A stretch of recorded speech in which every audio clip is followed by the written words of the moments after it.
Un mensaje oficial de Medicare. Estoy ahorrando dinero en mis recetas médicas. Vea si califica para la ayuda adicional de Medicare. Vale la pena averiguarlo. Vaya a ssa.gov/beneficio adicional, pagado por el Departamento de Salud y Servicios Humanos de los Estados Unidos. Where's that presentation you need for your boss? Slack? Email? Drive? Lost, like your sanity, after wasting hours searching 76 tabs. Your work tools shouldn't take so much work. Dropbox Dash finds what you need fast across all your work apps, so you can focus on what matters. Spend less time searching, more time creating. Learn more at dropbox.com/dash.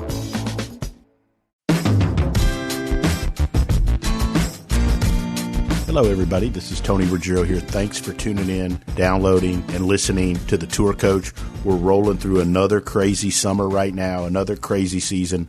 There's lots of golf, lots of guys playing, lots of camps, lots of retreats, lots of travel. You know what that means? It means lots of great content coming to you. So thank you, whether you're a golf instructor, like so many folks that reach out and listen to this podcast, or you're an aspiring golfer, somebody just loves learning about the game, loves learning about how to get better. Thanks for taking the time to listen to The Tour Coach, because we've got lots of great content coming for you, okay? And if you like The Tour Coach, you're going to love Pro Work on YouTube. I want to remind all of you, if you haven't seen it, go to Bushnell Golf on YouTube, or go to @TheDewSweeper on my YouTube channel and listen to, watch Inside the Ropes, behind the scenes with myself, Colby Touye, Mark Hackett, and a host of others. And you'll see what it's like to be a player of all different abilities, and watch how our team approach goes behind the scenes, inside the ropes, to find out exactly what the magic that your golf swing needs to pick up 10, 15, 20 yards, or lower your handicap, or get all the way out onto the PGA Tour. It's all there for you on Pro Work, just like it is here on The Tour Coach. So thanks for listening. We've got some great content coming. We've got some great discussions, some great roundtables, and some great guests coming your way this summer and this season here on The Tour Coach. And I couldn't do this Tour Coach without the following sponsors. They've been loyal to me. I'm loyal to them. I think it's one of the missing things in instruction and in our world, people that stick together, and I think that's why we've all had so much success. I've got to thank the folks at Bushnell Golf for their support and their sponsorship of this show, my teaching, as well as the Pro Work series. Vineyard Vines and the folks there, unbelievable. They keep all the dew sweepers looking good, myself as good as you can, and all of the folks at our retreats, and especially Shrixon and Cleveland Golf, Chip Holcomb, Eddie Dry, and all of the folks there. I mean, we couldn't do it without it. It's over 20 years I've been with Shrixon Cleveland Golf. I'm not going anywhere without that. Mason Prang and the folks over there in California take such good care of us. They've got the best product that you can find anywhere. So special thanks to Shrixon Cleveland Golf. And then finally, my good friend Mitch McConnell and the folks at McConnell Automotive, Buick GMC here in Mobile, and Buick GMC for sponsoring the radio and everything that we've been going on for all of these years. So we've got great sponsors. We've got great partners. And we're going to give you great content that's going to help all of you play better, enjoy the game better, or understand how to teach it and communicate it better. Sit back, get yourself a beverage, and enjoy The Tour Coach. And then when you get a chance, go check out Pro Work on my YouTube. You'll be glad you did. All right, so here we are on another Tour Coach. This is a new one here. We're calling this Rental Car Confessions, kind of like those old taxi cab confessions, although I don't think it'll be as dirty and naughty as those things were. But you never know. Joining me here is Morgan Hale, Morgan Hale Performance. Mo, say hi. Hello, everyone. And Jackson Koert at Jackson K Golf. Jackson. How we doing? We're fresh from leaving Hamilton Farm up in New Jersey here. We're on our way in our Toyota Avis rental car, heading, if Avis wants to sponsor us, we're open and available, heading to the airport. So we got a little ride, so we thought we'd go ahead and knock out a content. We just got done doing a golf school with a group of basically 9 or 10 members from Hamilton Farm with Nick Bova, and want to give Nick a special shout out. We're going to have him on here soon. But first and foremost, one of the great guys out there. Been fortunate enough to get to know him over the last few years.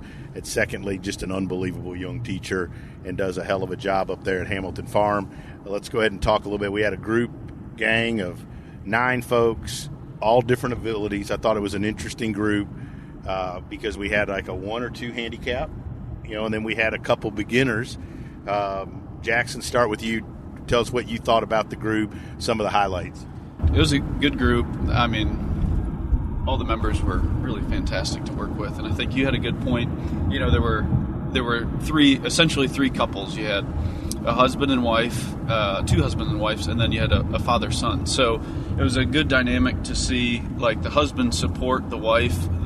She was a beginner, and he was there simply just to get her interested, having fun, enjoying the game, and he did awesome at kind of making it simple and really didn't interject a ton, which was great. And then rare.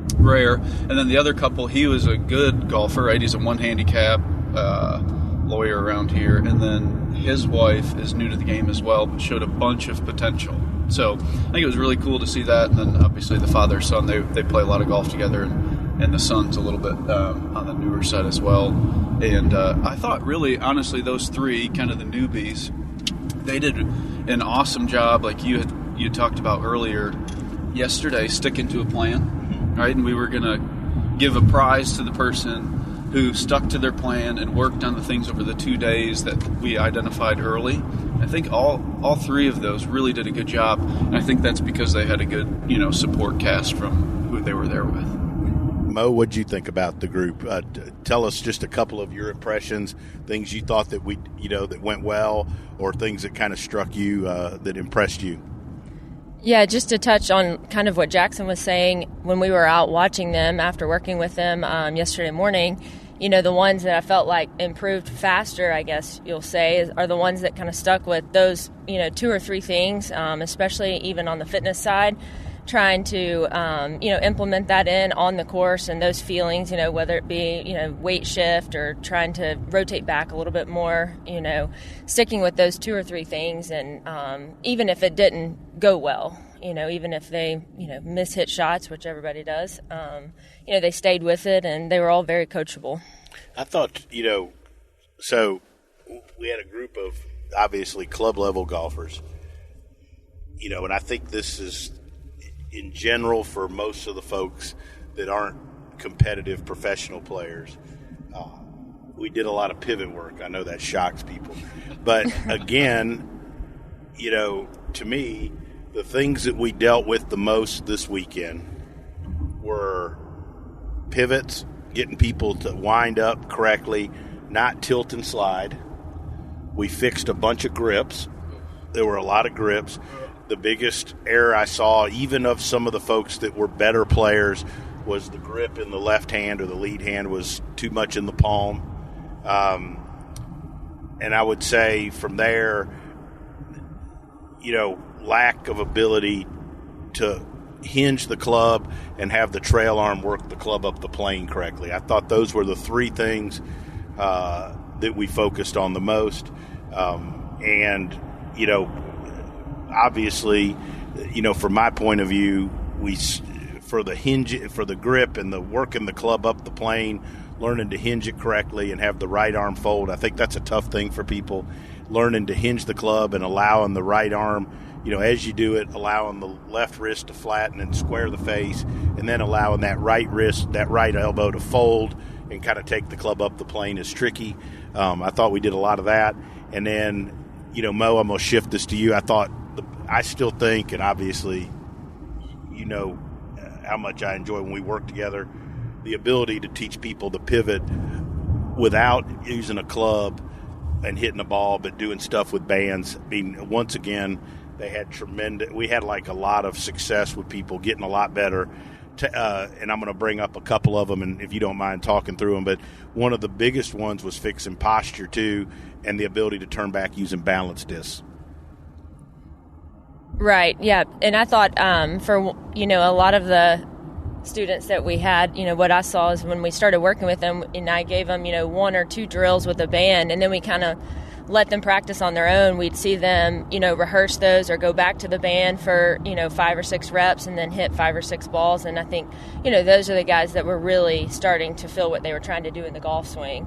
And then, from a balance standpoint as well, I think, it really opened their eyes to, they don't have to be in the gym an hour and a half, but just a couple exercises that they can do right there, on the tee or on, at the hotel room, in the, gym, 2 or 3 reps, a couple exercises, and then, get the feeling and go back in.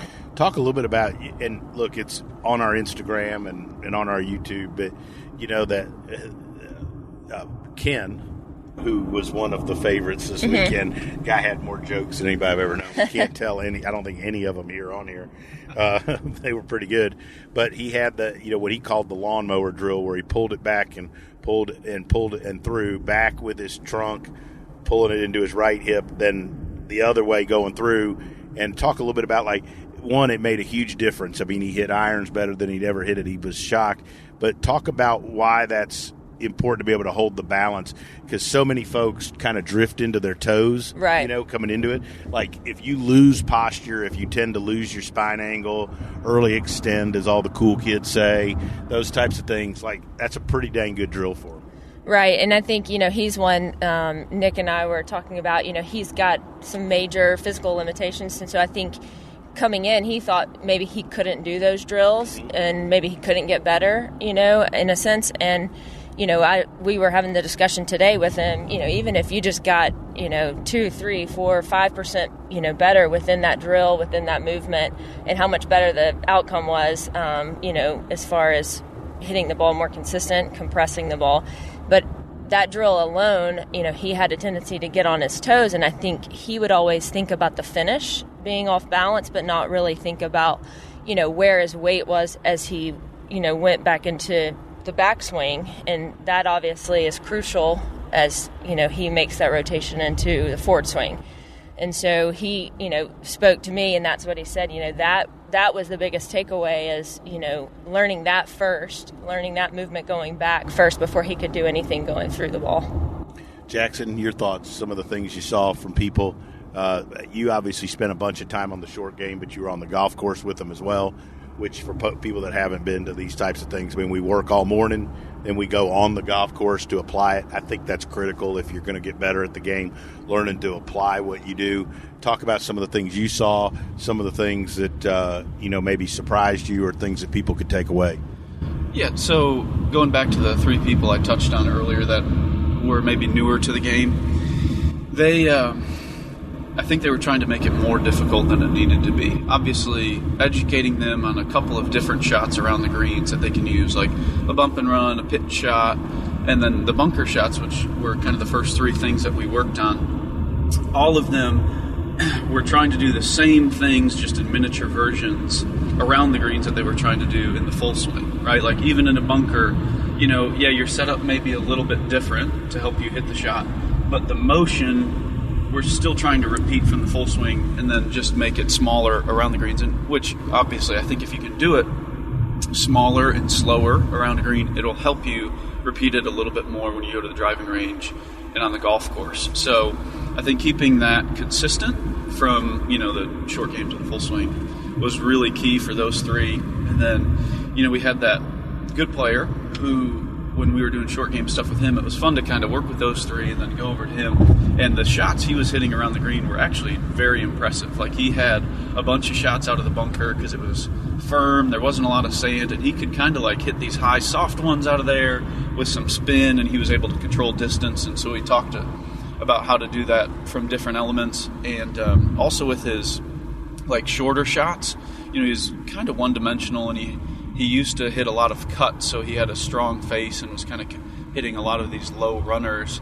And so we talked about how to control the spin a little bit there with slightly different technique, because obviously his motion, his foundation was very good, but you could do some more things with the setup in his hands to hit some higher shots, some cut shots, and control the spin a little bit better around the greens. And then obviously taking it to the golf course and putting them in some situations is always fun to see them react and how they read the lies and how they execute, which I think is key, because they were, especially 2 of the better players, were missing that link where you would read the lie and set up differently.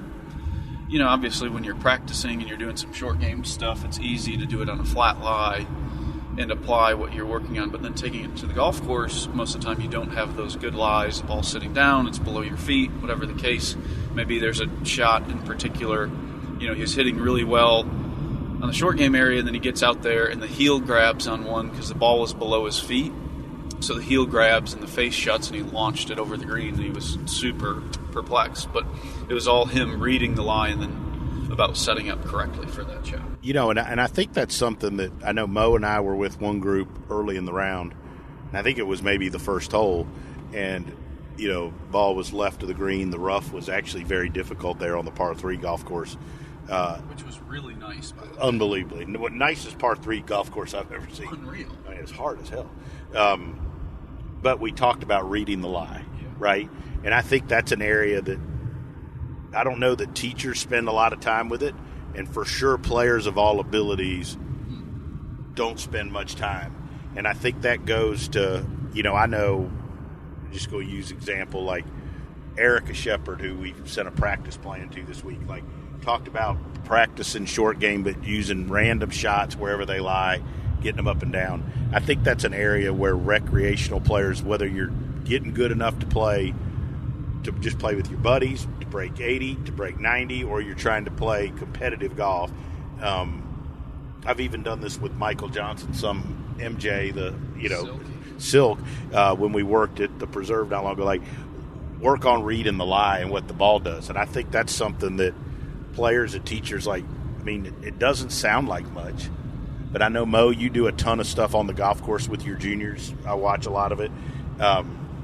Social media. I mean, I think that's a big part. Like, there's more to short game than just the mechanics, right? And a big part of it is understanding, like, what the lie is, what it's going to do, then how you got to adjust your setup, and then also just understanding, like, certain lies limit the shots you can hit, right? Like, and like, to me, lots of players don't get that. Like, well, I really want to hit this high shot, right?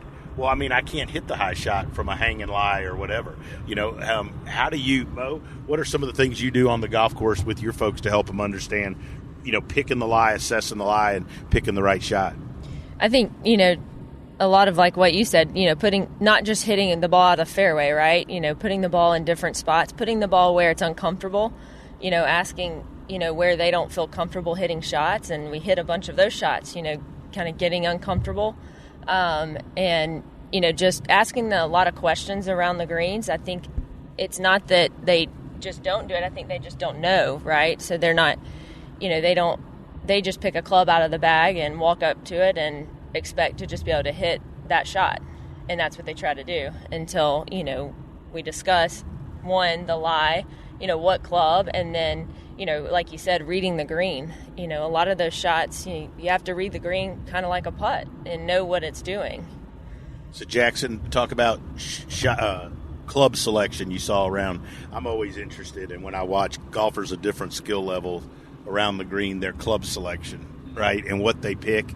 How would you rate? What did you see as far as club selection, and what did you do to advise them or to change, if anything, with that? It's a mixed bag, especially from the guys this week. There was one player who had, I think he had his normal set up to a gap wedge that came with the set, and then he had a 58 and a 60 degree. Like, I'm sorry, but what are we doing here? You know, you never know when you're going to get that 3-yard gap. Right? And they were both 10-degree bounces. Were they Cleveland wedges? No. Oh, well, that's his problem. If he'd had 58 and 60 Cleveland. Right, like maybe if one was a large sole with a bunch of bounce and one wasn't. But, so that was interesting. And I think it was just definitely just a mixed bag. Now, around this golf course, I think the shot selection should have been easier, because if you missed a green and you were in a bunker, there were big lips, so you're probably just trying to hit it high out of the bunker, depending on how good you were somewhere on the green, and if you're good, maybe you're trying to hit a better shot. But then if you missed the green not in a bunker, it was that long bent grass that I love, and that kind of limits a lot of your shots, especially if you miss in the wrong spots. But a lot of those are kind of like higher, softer shots because they're not coming out with spin. So I think judging the speed and like the weight of the ball that comes off of, you know, each shot is really important, which I think you can control with length of swing and the tempo or the speed in which you swing. So I would go in that direction. Obviously, probably a little bit more higher lofted clubs and controlling the speed of the golf ball that you're trying to react to based on the lie. We're going to talk a little about putting because we did a bunch of putting, and then I'm going to go to Morgan with some other fitness stuff. But let's talk a little bit about what you see in general from the folks with putting. What were some of the things you were trying to accomplish with them with putting? I will say this, when on the golf course, I thought for the most part the people's speed control was very good. The ones I saw, I thought were actually pretty good speed control, which surprised me because a lot of times I see when I go on the golf course with recreational golfers, I see them so worried about line, and then then their speed's horrific. What did you focus on? What were some of the tendencies you saw? Yeah, so I'm an optical putter or non-linear, where I like to work backwards from the hole. Right, when you assess the green reading initially, I like to see where the ball's going in the hole and kind of work backwards from there on a curved line. That's just how I see it and how I was taught. And when people are linear or they pick an arbitrary spot outside the hole, I think it can confuse people. And so I was educating them on the difference between the two. And it's okay to be linear, but if you are, I think, being very specific with that line and having a routine that you can consistently do so that your process is the same every time is huge if you're linear. Obviously, if you're optical or non-linear as well. But I think we had a group, somebody was non-linear or optical like me, and then somebody was linear or trying to be. And those reads were mixing those two players up. Right, so somebody was talking about a spot outside the hole and the other person didn't see that. And I think having clarity between those two processes and understanding where the ball is, obviously your goal of where it's trying to finish, and then maybe having a start line between those two to match that with your speed was one of the big takeaways for me with the group. All right, now I shift back to the star of the show, Mo. Right, so Mo, I said this to folks kind of in the wrap-up, or said to a few folks, I always feel like if we could teach every day, all day together, I always say if I could teach every day, all day with you or Colby or Aaron right there, and we figured out how to price it and structure it, people would get amazingly better, faster. But, like, to me, one of the biggest things I see when it comes to folks that aren't tour players, even though tour players struggle with it, is lack of stability, especially in their lower body, like that really limits their ability to turn. Right. Like, it just seems like how they don't have a very good concept of what it's like to turn, and they don't do a very good job with being stable below. Why do you think so many amateur, recreational golfers struggle with that? And let's talk about some of the things we do to help that. Right. So I think, obviously two reasons, whether it's physical limitations or just not used to those movements. On a day-to-day basis, everything is straightforward, linear movement. Nothing's really rotating you, moving in a lateral direction. And I think that, asking them to move in a different direction with the golf club is harder. So, how we help them, taking them away from the golf club and going through certain movements, the first 2 or 3, even 4 or 5 times sometimes, they're about to fall over. Even one of the guys today, he said he struggled, yeah. Right. He said it's amazing that the first few times I did this yesterday, I fell over. Now I'm able to get to, 10 reps, 11 reps, and I'm able to stay, on my right foot, what we had him doing, some single leg rotations with a band. And so, that's one of those things where I don't think he was necessarily, physically limited. I think he had to learn the movement and the movement pattern and then go back into being able to put the golf club, with his body. It does seem like to me it's, the stability to me seems like a lot of people just don't know how to do it. Right. And even the ones that maybe like physically are a little bit challenged with it, to me, stability through some of the exercise you give them, especially like one-legged stuff, they're able to learn it, or they're able to like physically learn to do it or correct it quicker than other things. Like to me, especially like, as opposed to like folks that are really limited in mobility versus stability. Yeah, if you can create stability, then you can add mobility and range of motion, and that always comes first. Right. Yeah.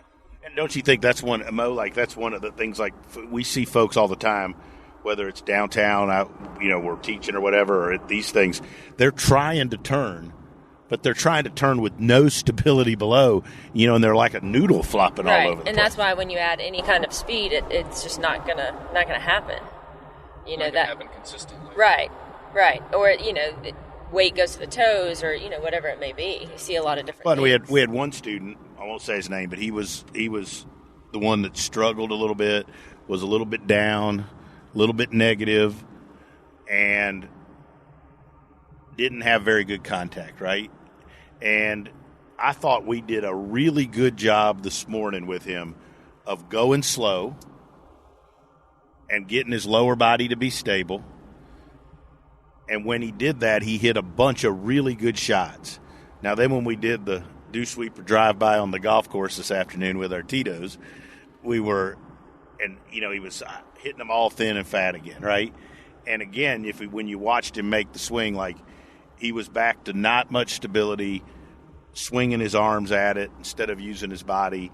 I think that goes with the whole learning process, though. Like, these people weren't used to hitting balls for 2 straight days playing golf. And when you get fatigued, I think it's even harder to do that. But kind of goes back to what you're saying, like, to learn some of this stuff, you've got to learn to do it at smaller sizes and slower speeds, don't you think, Jackson? Yeah, absolutely. And give them the line about can't get better with that attitude. Well, yeah, I mean, look, and I got players that I got to have this conversation with too. Like, you're never going to get better if you evaluate how you're doing on every shot, right? If every shot is a direct correlation to whether you think you're getting better or not, you're never going to get anywhere. You got to look at things, whether you're a teacher or you're a player, you're a student, big picture. Do I understand more about what I need to do than when I got here? Do I understand more about how to do it than I did? Do I know, when I do it, are the good ones a lot better? And with some understanding that, hey, if you're a 100 shooter, you're still going to hit shots that suck. I mean, there's a reason you shoot 100, right?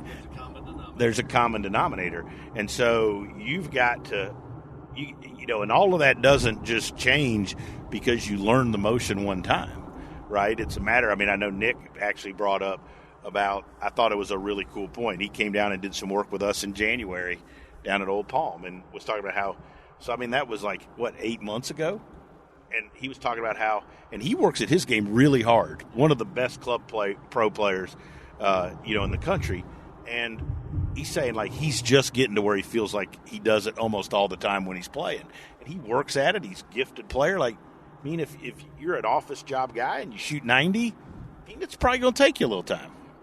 I think if you are that recreational player that struggles and has a bunch of mishits, fat, thin, toe, heel, I would understand the big picture and know that if you hit one fat and then you hit one thin, toe or heel, whatever it is, it's not 4 different swing things that causes those different misses. It's all the same thing. Right? And that's where having that patience and sticking with the plan and maybe understanding, okay, I need to do these 1 or 2 things better will help you hopefully get 1% better every day. And like you said, knock off 20% of your handicap in a year. Right. Not in a week. Right. You got to be realistic with your expectations of it. So we wrap this up. A few minutes left. Mo, parting shot. What'd you think? What was your favorite part of the week?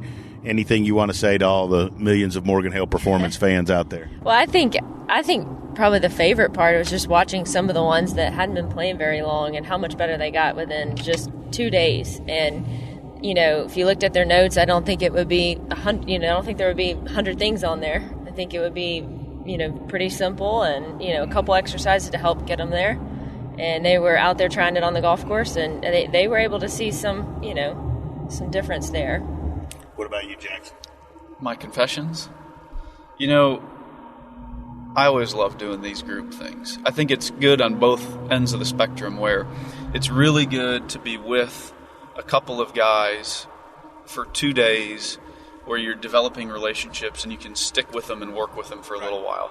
It's way better than seeing somebody for an hour, leaving, and you don't see them for 2 or 3 months. And having that consistency, obviously, if you're doing regular lessons is very good, but this group setting is awesome.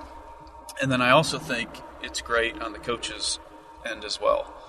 it's obviously like a family, and I love working with you guys. And I think that's one of my favorite things about going to do these things. Hanging out with you, hanging out with Morgan, even though we give her a hard time. And we're gonna talk a little bit here before we get up. Morgan was soft in the early days of her dew sweep. I really wouldn't call it soft. We're taking shots now. No, I mean, see, I always get picked on. You do get picked on, but I think that's soft.